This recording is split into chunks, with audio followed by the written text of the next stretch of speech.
Do you ever wonder why it's so easy to binge watch your favorite show or scroll through social media for hours without even noticing the time fly by? You probably don't struggle to sit in front of a screen and stay entertained for 3, even 4 hours straight, right?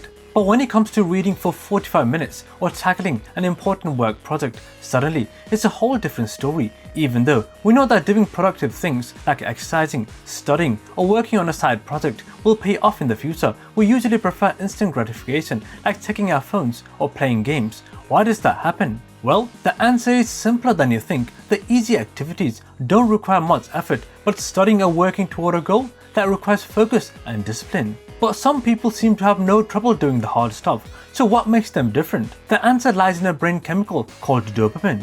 Dopamine is like your brain's internal cheerleader. It's what drives you to do things even when they're tough. It's not just about pleasure.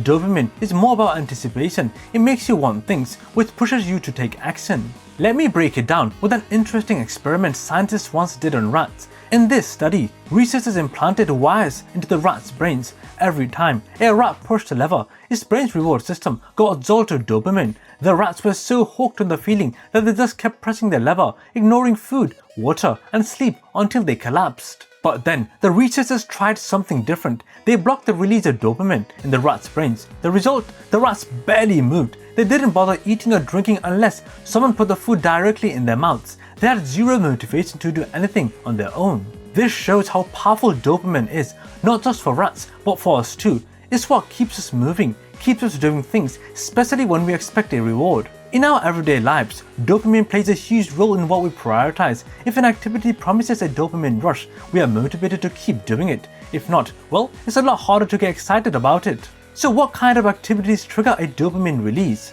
Anything that makes you anticipate a reward, like scrolling through Instagram, playing a game, or watching your favorite series releases dopamine. That's why we check our phones so often. We are waiting for that next message or notification. But here's the problem. When you get too much dopamine, your brain starts to adapt. It builds a tolerance. This is called dopamine tolerance. Think of it this way. Imagine eating dessert after every meal.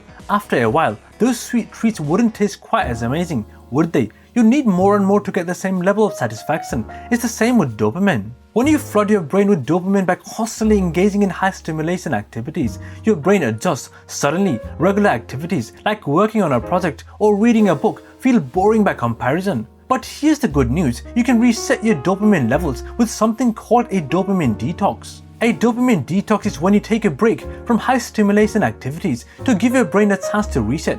This lets your dopamine receptors recover so that everyday tasks feel more rewarding again. If you're wondering what a dopamine detox looks like, here's a simpler version. For one day, you avoid anything that gives you an instant dopamine hit. That means no social media, no video games, no junk food, no Netflix. Basically, anything that triggers a quick surge of pleasure is off limits. Instead, fill the day with low dopamine activities like going for a walk, meditating, journaling, or just sitting with your thoughts. You'll get bored. Trust me, you will. But that's the point. Why does this work? Think about it like this. If you've been dining at a gourmet restaurant every day, a plain bowl of rice probably wouldn't seem that appealing. But if you go without food for long enough, even that simple rice starts to taste incredible. The same idea applies here. By depriving your brain of constant dopamine hits, low dopamine activities like studying, exercising, or working on a project becomes more enjoyable. Now, if a full dopamine detox sounds too extreme, try a scaled down version.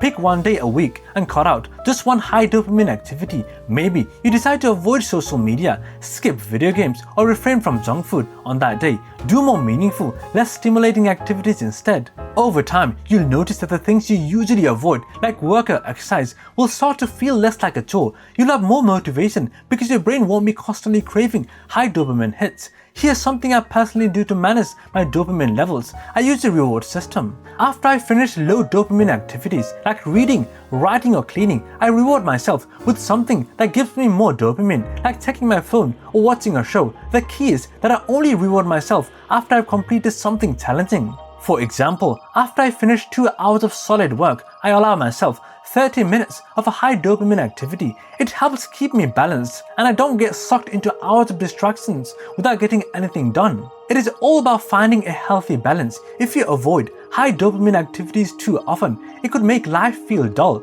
But if you overload your brain with too much dopamine, you lose the motivation to do things that matter. In conclusion, if you've been struggling to stay motivated or find joy in everyday tasks, try a dopamine detox. Even a small break from your phone, games, or social media can make a big difference. The more you cut back on high dopamine activities, the easier it will become to focus on things that will improve your life in the long run. And if this video helped you, I would love for you to give it a thumbs up. Not only does it support the channel, but it helps me create more content that helps you out. Remember, you have the power to decide where you get your dopamine from. Will it come from quick hits that don't benefit you? Or will it start connecting into activities that help you reach your long-term goals? The choice is yours. Thanks for watching, and as always, I hope you're better today than you were yesterday.